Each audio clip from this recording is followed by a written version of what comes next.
అటువంటి జగద్గురువైనటువంటి శంకర భగవత్పాదులు పుట్టిన గడ్డ మీద వైశాఖ శుక్ల పంచమి వచ్చే ముందు కొత్త సంవత్సరం ప్రారంభం కాగానే శ్రీ గురుభ్యో నమః అంటాం. ఏ కార్యం మొదలెట్టినా ముందు గురువుగారికి నమస్కారం. జగద్గురువులైనటువంటి శంకరాచార్యుల వారి యొక్క నామముల మీద వ్యాఖ్యానం చెప్పుకోవడం అంటే శంకరాచార్యుల వారి గురించి చెప్పుకోవడమే. నామం అంటే ఏమిటి? గౌణము. అన్ని పేర్లు ఉండవు. అన్ని పేర్లు ఎందుకు పెడతారు? అన్ని పేర్లు శంకరాచార్యుల వారు కూడా అవతారం తీసుకున్న తర్వాత పెట్టే అవకాశం లేదు.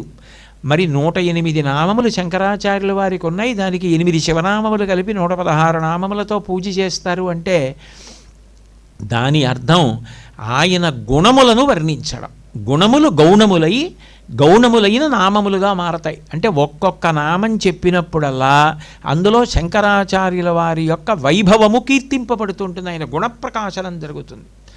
అప్పుడు భగవంతుడు బుద్ధినిచ్చినందుకు, జ్ఞాపక శక్తిని ఇచ్చినందుకు, వాక్కునిచ్చినందుకు, చెవులిచ్చినందుకు ఇంకా ఇంతకన్నా ధన్యతమమైన విషయం లోకంలో ఏముంటుంది?